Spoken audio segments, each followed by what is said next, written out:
नमस्कार दोस्तों, junior added शिक्षक भर्ती रिजर्व ऑर्डर नोटिस को लेकर बात करेंगे। तो इंतज़ार आप लोगों का यहाँ पर समाप्त होने जा रहा है। रिजर्व ऑर्डर को लेकर सीटों का विवरण, शासनादेश, आवेदन, कट ऑफ को लेकर भी चर्चा की जाएगी। तो वीडियो में लास्ट तक बने रहें। एक छोटा सा निवेदन आप सभी से, चैनल को सब्सक्राइब करके वीडियो को लाइक और शेयर भी कर दें। आपकी भर्ती से संबंधित जो भी ज़रूरी और महत्वपूर्ण सूचना होगी, आप सभी को उसकी जानकारी समय समय पर इस चैनल के माध्यम से दी जाएगी। तो एडेड जूनियर शिक्षक भर्ती में जैसा कि आपका जो कोर्ट मैटर था वो निस्तारित हो गया है, यानी कि ऑर्डर रिजर्व हो गया है और ये ऑर्डर आपको कल देखने को मिलेगा। कल ये रिजर्व ऑर्डर जारी होगा और रिजर्व ऑर्डर आने के बाद जिस प्रकार से माननीय न्यायालय का निर्देश होगा, जिस प्रकार से उसी निर्देश के अनुसार जो है आप लोगों की भर्ती प्रक्रिया वो प्रारंभ होगी और संपन्न भी होगी। तो यहाँ पर देखिए, उम्मीदें बहुत सारी जुड़ी हुई हैं, बहुत सारे अभ्यर्थी हैं, 42,000 प्लस अभ्यर्थी हैं जो कि 90-97 पर पास हैं। लेकिन ये किसी को नहीं पता कि फाइनल रूप से कट ऑफ कितनी जाएगी। मान लीजिए जिनका 75 प्लस है वो तो कुछ हद तक निश्चिंत हैं कि हाँ हमारा हो सकता है,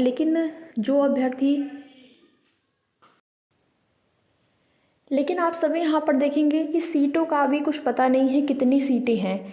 बाकी अभ्यर्थियों ने ज्ञापन दिया शिक्षा निदेशालय में 6,000 पदों को लेकर, लेकिन अभी क्लियर किसी को नहीं पता है कितनी सीटें फाइनल रूप से यहाँ पर होंगी, कितनी सीटों पर शासनादेश जारी होगा। जब तक शासनादेश जारी नहीं हो जाता है या उससे पहले अगर कोई लिखित रूप में विवरण आप लोगों को देखने को मिले या फिर कोई लिखित नोटिस वगैरह, तो वहाँ से चीज़ें क्लियर हो सकती हैं कि सीटें कितनी हैं। अभी तो ये बिल्कुल क्लियर नहीं है कि कितनी सीटें होंगी, विषयवार कितनी सीटें हैं, वर्गवार कितनी सीटें हैं, ये चीज़ें अभी क्लियर नहीं हैं और इसी वजह से अभ्यर्थी परेशान है और एक संशय की स्थिति है। कम से कम ये होता कि इतनी सीटें हैं, सीटों की संख्या क्लियर होती, विषयवार सीटों की संख्या, वर्गवार, तो वहाँ से कुछ अनुमान लगा पाना जो होता है वो आसान हो जाता है। लेकिन यहाँ पर जब तक सीटों का विवरण नहीं पता होता है तब तक अनुमान लगा पाना भी मुश्किल है। और अगर सीटें 1894 ही रही, जो कि आप देखते आए हैं सहायक अध्यापक का न्यूज़पेपर के माध्यम से, जिसमें कि 1504 मात्र सहायक अध्यापक की और प्रधानाध्यापक की, तो अगर उस हिसाब से देखा जाए तो ये बहुत ही मुश्किल है कि 74 75 का हो जाए, तो वही बहुत बड़ी बात है। तो यही सारी चीज़ें हैं, विषयवार सीटें, वर्गवार सीटें क्लियर हो जाए, इसके लिए भी प्रयास करने की ज़रूरत है। मुख्य रूप से सीटों की संख्या को बढ़ाने को लेकर जो पहले आपने प्रयास किया है वही प्रयास फिर से एक बार जो है प्रारंभ करना है। प्रारंभ तो हो ही चुका है, एक बार ज्ञापन दिया गया है, लेकिन यहाँ पर जो भी इस भर्ती संबंधित अभ्यर्थी है उनसे एक निवेदन है कि आप लोग मुख्यमंत्री जी को ज्ञापन सीटों की संख्या को लेकर जरूर दीजिए। क्योंकि कल की न्यूज़पेपर में एक न्यूज़ आई थी, यूपी में जो भी भर्तियाँ पेंडिंग पड़ी हैं वो रिज़ल्ट के संबंध में आया था, कंप्लीट करने के संबंध में आया था, रिज़ल्ट और भर्तियों को पूरा करने के संबंध में। तो मान लीजिए आप लोगों की भी भर्तियां हैं यूपी में, अगर देखा यूपी की ही भर्ती है और भर्ती को पूरा करना है, रिजल्ट वगैरह तो सब कुछ हो गया है, तो वही पूरा करने वाली बात है कि जो भी भर्तियां पेंडिंग पड़ी हैं उसके रिजल्ट जारी करना, उन भर्तियों को कंप्लीट करना। तो चुनाव की आचार संहिता लगने से पहले पहले आप लोगों की भर्ती भी पूरी की जा सकती है। बस यहाँ पर शासनादेश एक बार जारी हो जाए। अब जैसे भी कोर्ट ऑर्डर जो जारी होता है, रिजर्व ऑर्डर जो आपका है, जिस प्रकार से दिशा निर्देश दिए गए रहेंगे माननीय न्यायालय के द्वारा, उसी प्रकार से आप लोगों की भर्ती प्रक्रिया जो है वो प्रारंभ होगी।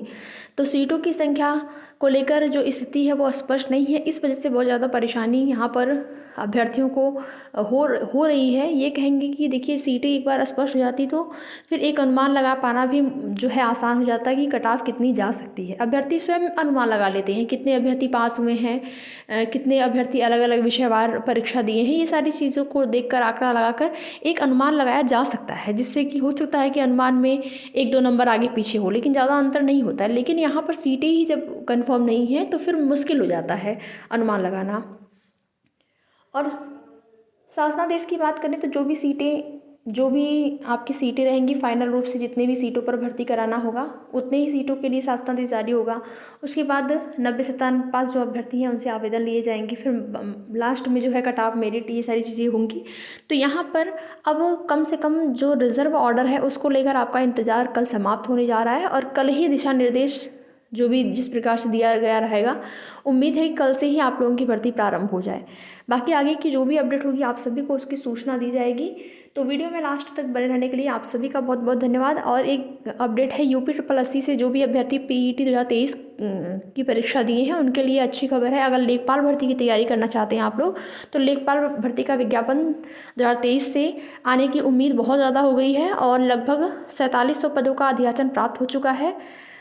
कुछ पद और जुड़ेंगे, लगभग 5000 के आसपास पद आपको देखने को मिल सकते हैं लेखपाल भर्ती की। तो जो भी लोग तैयारी करना चाहते हैं यहाँ पर, अगर देखिए सबका सिलेक्शन नहीं हो पाएगा, आप सभी को पता है फाइनल रूप से जितनी सीटें होंगी सिलेक्शन उतने ही अभ्यर्थियों का होगा। लेकिन अगर आप लेखपाल भर्ती का वेट कर रहे हैं विज्ञापन का, तो आपके लिए अच्छी सूचना है, तैयारी आप लोग प्रारंभ कर दीजिए। तो वीडियो में लास्ट तक बने रहने के लिए आप सभी का बहुत बहुत धन्यवाद।